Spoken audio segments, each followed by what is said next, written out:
नमस्कार, आप देख रहे हैं भारतवर्ष 17 और मैं हूं आपके साथ ज्योतिका। आइए रुक करते हैं खबर की ओर। EWS कॉलोनी के हजारों निवासियों को जल्द बड़ी राहत मिल सकती है। आपकी आवाज पार्टी की मांग पर यूटी प्रशासक गुलाब चंद कटारिया ने मकान की लंबित किसानों पर लगने वाले 12% ब्याज को हटाने का आश्वासन दिया है। बुधवार को आपकी आवाज पार्टी का एक प्रतिनिधिमंडल जनता दरबार में प्रशासक गुलाब चंद कटारिया से मिला। प्रतिनिधिमंडल के नेतृत्व पार्टी के प्रदेश अध्यक्ष प्रेमपाल चौहान ने किया। उन्होंने कहा कि शहर की EWS कॉलोनियों में रहने वाले अधिकांश लोग आर्थिक तंगी से जूझ रहे हैं। इसी वजह से वह समय पर मकान की किस्तें नहीं भर पाते, लेकिन प्रशासन बकाया राशि पर 12% ब्याज वसूलता है, जिससे लोगों की परेशानी और बढ़ जाती है। कई मामलों में तो मकान तक सील कर दिए गए हैं। प्रेमपाल चौहान ने इस ब्याज व्यवस्था को पूरी तरह खत्म करने और सील किए गए मकानों को बहाल करने की मांग रखी। इस पर प्रशासक गुलाब चंद कटारिया ने संबंधित अधिकारियों को निर्देश देते हुए जल्द समाधान का भरोसा दिलाया। साथ ही EWS कॉलोनी के निवासियों को मालिकाना हक देने के मुद्दे पर भी विचार करने का आश्वासन दिया गया। इसके अलावा प्रतिनिधिमंडल ने शहर की कॉलोनियों में बढ़ते नशे पर भी चिंता जताई। प्रेमपाल चौहान ने कहा कि शराब के ठेके बढ़ने और नशे की लत के कारण अपराध, बेरोजगारी और सामाजिक समस्याएं तेजी से बढ़ रही है। उन्होंने नशे के खिलाफ विशेष अभियान चलाने की मांग की, जिस पर प्रशासक ने सकारात्मक विचार का आश्वासन दिया। वहीं ठेकेदारी प्रथा से परेशान कर्मचारियों का मुद्दा भी उठाया गया। चौहान ने आरोप लगाया कि ठेकेदार बदलने पर कर्मचारी से रिश्वत मांगी जाती है और विरोध करने पर नौकरी से निकाल दिया जाता है। इस पर प्रशासक ने संबंधित अधिकारियों को कार्रवाई और कर्मचारियों को दोबारा नौकरी पर रखने के निर्देश दिए। कुल मिलाकर जनता दरबार में उठाए गए मुद्दों पर प्रशासक के आश्वासन से EWS कॉलोनी के निवासियों और ठेकेदार कर्मचारियों को बड़ी राहत की उम्मीद जगी है।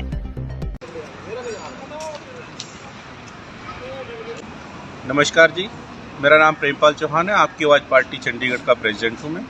आज चंडीगढ़ की विभिन्न समस्याओं को लेकर हम माननीय गवर्नर साहब को मिले हैं। यहाँ पे उनको हमने विस्तार पूर्वक चंडीगढ़ की बहुत सी ऐसी समस्याएं हैं जो 7 बिंदुओं में हमने उनको लिख के दिया है, जिसमें से 2 समस्याओं पे गवर्नर साहब ने अच्छा संज्ञान लेते हुए हमें आश्वासन दिया कि इन पे कुछ किया जा सकता है। जैसे कि पहला मुद्दा था कि हाउसिंग बोर्ड के मकानों पे 12% ब्याज दर जो लगाई गई है उसको ख़त्म करने के लिए हमने अपील में लिखा था। गवर्नर साहब ने कहा ये हो सकता है, इसको कुछ किया जा सकता है। उन्होंने आश्वासन दिया भी इस पे हम कुछ करेंगे। दूसरा था हमारा कि जो मकान धनास में अभी सील हुए हैं और जो आगे सील होने जा रहे हैं, जिनकी इंस्टॉलमेंट बहुत ज़्यादा हो गई है, तो उनको भी दोबारा से खोल दिया जाए और उन्हें कुछ वक्त दे दिया जाए।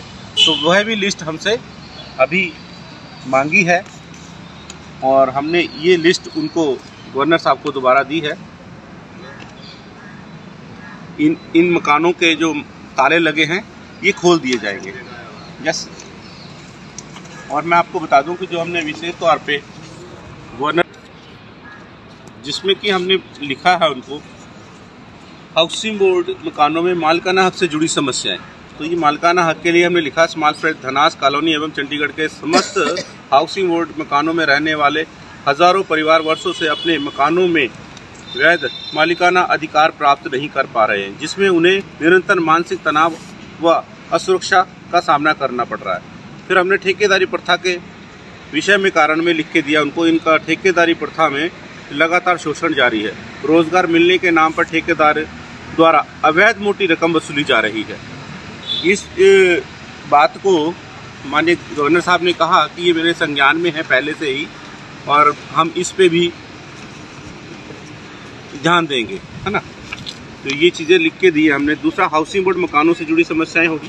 बेरोजगारी के कारण युवाओं में बढ़ती हुई नशाखोरी एवं अपराध, ये हमने लिखा। चंडीगढ़ में बेरोजगारी बहुत है, पूरे देश में ही बेरोजगारी है। इसकी वजह से युवा नशे की तरफ बढ़ रहे हैं और इससे कई तरीके से, जैसे चंडीगढ़ में रोज ही आप देख रहे हैं किसी न किसी कॉलोनी में कोई ना कोई मर्डर होता है, किसी के साथ लड़ाई झगड़े होते हैं। तो ये चीज़ें इसीलिए है कि लोग बेरोजगार हैं, वो नशे की तरफ बढ़ रहे हैं। ये लिखा है। बिजली के निजीकरण पे हमने लिखा जो चंडीगढ़ में बिजली निजीकरण हुई है उसमें भी सेक्टर 52 में ठेकेदार अवैध वसूली कर रहा है वहाँ लोगों से, उनसे डबल पैसे कैश में पैसे ले रहा है, और जो नया मीटर जो लगा रहा है उसकी वजह से भी उनसे डबल अमाउंट मांगी जा रही है। उसकी भी वीडियोस हमने रखी हैं अपने पास। ईडब्ल्यूएस कॉलोनियों के घरों के बीच में जो शराब के ठेके खुले हुए हैं, जैसे डड्डू माजरा की एंट्री आप करते हैं, वहीं पे एक शराब का ठेका है, तो वहाँ के लोग शराब वहाँ से पी रहे हैं। शराब पियेंगे, नशा करेंगे तो कोई ना कोई क्राइम वो करते हैं। तो ऐसे रेजिडेंस एरिया में ये शराब के ठेके नहीं होने चाहिए, ये भी हमने उनको लिखा है।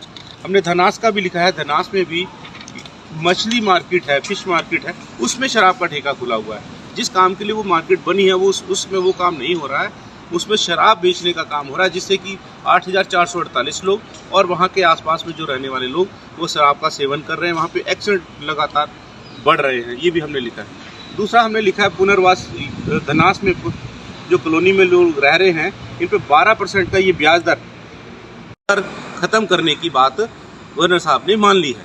तो पूरे धनास का या हाउसिंग बोर्ड के जितने भी मकान हैं जिन पे किराए की अमाउंट पे जो 12% ब्याज दर लग रहा है, उस पर कुछ न कुछ संज्ञान गवर्नर साहब की तरफ से जरूर लिया जाएगा, जैसा हम। इस खबर में बस इतना ही। बने रहिए भारतवर्ष 17 के साथ।